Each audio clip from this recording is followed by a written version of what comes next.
me, Tiffany. Welcome to my channel where I share all things pregnancy and postpartum related. I am a certified birth and postpartum doula, so that means that I support women and their families on their journey from conception to postpartum.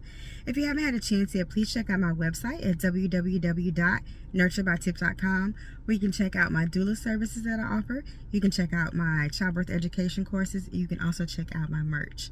So in today's video, I'm going to talk about the Leticia Stauch story.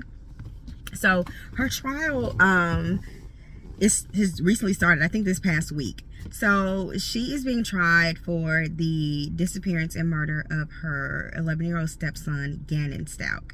So I'm going to play a clip for you, and then I'll come back and we'll talk about it. Representing the woman accused of killing her stepson admit she did it. Now they're trying to convince a jury in El Paso County that she was insane when she killed 11-year-old Gannon Stauch. So the trial of Leticia Stauch started today, more than 3 years after Gannon was killed at his home in Colorado Springs.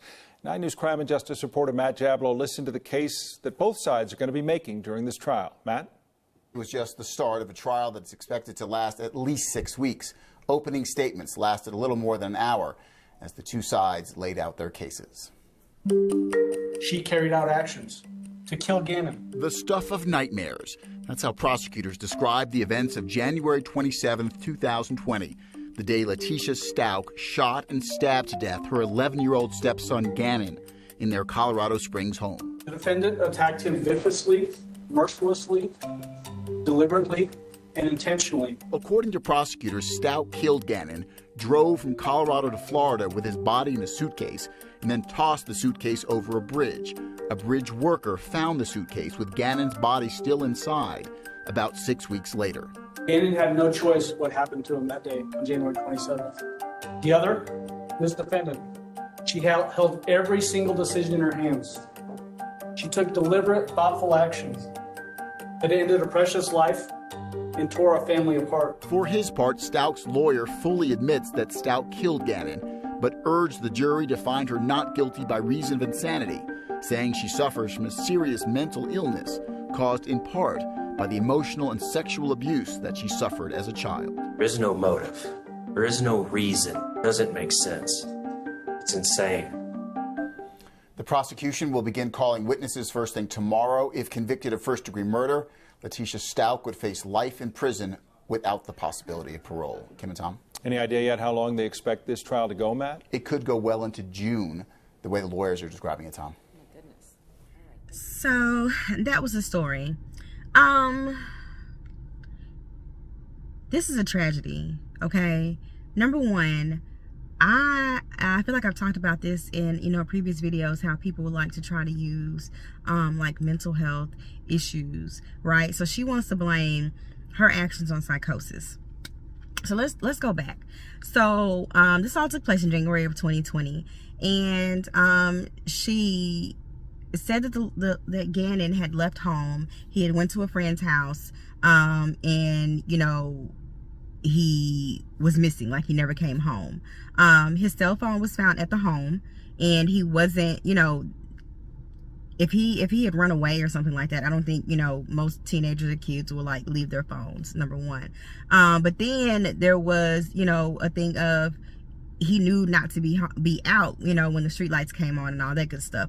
And, from his parents, his biological mom and dad, how they described him, he's a really good kid. Like, he listened, he did what he was supposed to do. So him staying out was unlikely. Then they were able to check cameras in the neighborhood, and none of the cameras caught him leaving, going to this so-called friend's house. No, there was nothing to back that up. It was later found out that he was stabbed, okay, and then he was shot. And unfortunately, he was placed in a suitcase, and she drove from Colorado Springs to Florida and threw the suitcase over a bridge, okay, and he was later found by someone. And she wants to blame psychosis. No. You may be psycho. You might be psycho, yeah. But there's no way, you know what I'm saying, that you could just have like a psychotic break and you can do that. Like, you know what I'm saying? And then you want to turn around and say, oh, I was psycho. She didn't cooperate, you know what I'm saying, with the detectives or police or anything like that. When she did her interview, she couldn't even face the camera. Like, she did her interview with her back towards the camera, you know what I'm saying, the whole time. Like, if that's not guilt, I mean, if you're gonna do it, make it look believable or something. And she was like throwing reasons why she wasn't staying at the house, or she wasn't cooperating, or she wasn't being around, on the fact that his biological mom was there and staying in the house and all this, that, and the third, and she took care of him, you know, for the past 2 years and all of this. But that is BS. That is garbage. You did not have a psychotic break. You are psycho, you are crazy, you are a lunatic, you know what I'm saying? Like, for you to even do that to that innocent little boy, 11-year-old boy, who, when he was born, he only weighed 1 pound, and he had, like, the odds were against him for even surviving, and he survives and thrives and makes it to 1 to 2 to 3 all the way up to 11, only to have this low life of a woman take his life from him. No, they should freaking throw the book at her, and they should zip her up in a suitcase, and they should throw her over an embankment. Like, that is ridiculous. She did not have a psychotic break. I'm tired of people feeling like they can just say, oh, I committed this crime because I have a mental illness. And that makes it hard for people who really do have mental problems. You know what I'm saying?